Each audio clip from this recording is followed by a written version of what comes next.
Kalian pasti sudah menunggu-nunggu kan bocoran apa saja soal yang akan keluar di PTS. Tonton terus video ini sampai selesai. Oke, yang pertama untuk kelas 7 mulai dari dasar-dasar pengertian garis-garis itu apa sih, kita akan ulas materinya ya. Garis itu apa? Garis adalah gabungan dari titik-titik yang banyak dan saling terhubung membentuk sebuah pola tertentu ya. Nah, itu pengertian dari garis. Selanjutnya, garis adalah gabungan dari titik-titik yang banyak. Tadi kan membentuk sebuah objek. Berarti garis adalah gabungan dari titik-titik yang sangat banyak. Nah, unsur berarti unsur paling sederhana dalam gambar adalah titik. Setelah titik baru garis, setelah garis ada bentuk ya, dia membentuk segitiga, lingkaran, persegi gitu kan. Nah, setelah itu baru masuk ke bidang geometris 2 dimensi. Nah, bentuk-bentuk dari geometris 2 dimensi ada apa saja?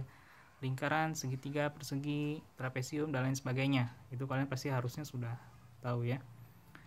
Lalu setelah geometris 2 dimensi, lanjut ke geometris 3 dimensi. Geometris 3 dimensi ada bentuk kubus, balok,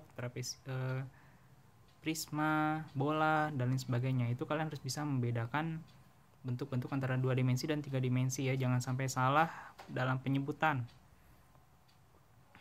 Lalu selanjutnya, apabila kita melihat sebuah benda, benda itu permukaannya kasar, halus, lembut, itu disebut dengan apa? Tekstur ya. Jadi tekstur sebuah benda itu permukaannya seperti apa. Lalu lanjut lagi, dasar-dasar perspektif satu titik hilang atau dasar-dasar perspektif. Jadi benda yang jauh digambarkan kecil, benda yang dekat digambarkan semakin besar. Jadi semakin dekat benda semakin besar gambarnya, semakin jauh semakin mengecil. Itu dasar-dasarnya. Lalu apabila benda berada di atas garis mata, maka bidang yang terlihat bagian depan, samping, dan bawah. Dan apabila benda sejajar dengan garis mata, bagian yang terlihat depan dan samping. Apabila benda berada di bawah garis mata, bagian yang terlihat bagian atap, depan, dan samping ya. Lalu pertanyaan yang akan muncul lagi seputar tentang pengertian dari arsir. Arsir itu apa? Arsir adalah sebuah teknik menggambar untuk memberikan kesan gelap terang pada bidang gambar menggunakan pensil atau pena ya. Kalau misalnya pakai cat air, itu bukan arsir lagi, tapi udah bentuk gradasi ya. Lalu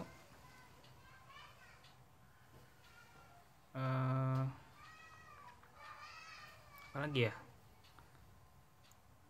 Untuk kelas 7 materi-materinya tidak terlalu banyak berubah ya dari ujian-ujian sebelumnya, karena memang kita lebih banyak praktik. Tapi mungkin nanti bisa lanjut, kamu baca-baca juga, kamu tonton juga video-video untuk kelas 8 dan kelas 9. Apa lagi ya, sambil dibaca-baca. Oh ya, kalau kamu mengamati nanti sebuah gambar dengan komposisi yang baik, dia harus berada dalam satu kesatuan gambarnya ya. Jadi objek gambarnya tidak saling terpisah-pisah. Misalnya ada objek ini kubus, ini ada tabung. Wah, iklan. Nah, kalau misalnya bendanya berada bersebelahan seperti ini, dia belum menjadi satu kesatuan. Tapi kalau supaya dia menjadi satu kesatuan dalam objek gambar, dia harus, dia terlihat seperti ini, saling berdempetan, menempel atau saling membelakangi, atau misalnya seperti ini, atau seperti ini, atau seperti ini. Nah, sehingga dia menjadi satu kesatuan yang tidak terpisahkan dalam bidang gambar. Lalu kita lanjut lagi. Teknik gambar untuk memberikan kesan gelap terang atau 3D disebut dengan teknik gradasi, ya. Teknik arsir gradasi untuk memberikan kesan gelap terang pada bidang gambar. Kalau teknik gambar untuk memberikan kesan kedalaman ruang disebut dengan teknik perspektif. Persamaan bobot dari unsur-unsur karya seni disebut dengan persamaan bobot. Berarti apa? Beratnya sama, berarti keseimbangan, ya. Pokoknya kalau ingat kata kunci dari soal-soal yang akan muncul nanti.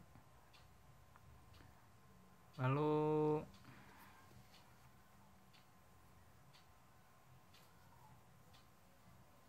kalau kamu menemukan ada poin soal yang sama, berarti itu bonus. Jadi kamu pilih aja jawaban yang paling tepat, ya. Kalau salah di dua-dua soalnya kamu menjawab salah, ya berarti salah dua langsung kan. Tapi kalau misalnya kamu bisa menjawab dengan benar, ya itu karena soalnya sangat mudah sekali. Syarat suatu benda memiliki bayangan atau kesan gelap terang, dia harus terkena sinar seperti ini, sinar lampu. Kalau misalnya saya tidak terkena sinar lampu, tidak ada bayangan kontras di bagian muka sebelah sini. Tapi kalau misalnya, kalau tidak terkena lampu, tidak ada bayangan kontras. Ketika terkena lampu, ada bayangan kontras, ya. Lalu nanti kamu juga akan disuruh untuk membuat gambar. Jadi kerjakanlah gambar dengan sebaik-baiknya, dengan serapi-rapihnya. Jangan asal gambar, karena itu sangat menentukan poin, ya. Semakin jelas gambar yang kamu buat, jelas dan rapi, nanti akan sangat mempengaruhi dari segi penilaian. Oke, sekian dulu untuk kelas 7, ya.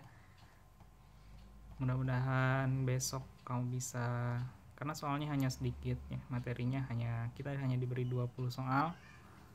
Jadi seharusnya bisa, mudah-mudahan bisa mendapatkan nilai 100 ya besok, ya. Sampai bertemu lagi di video selanjutnya.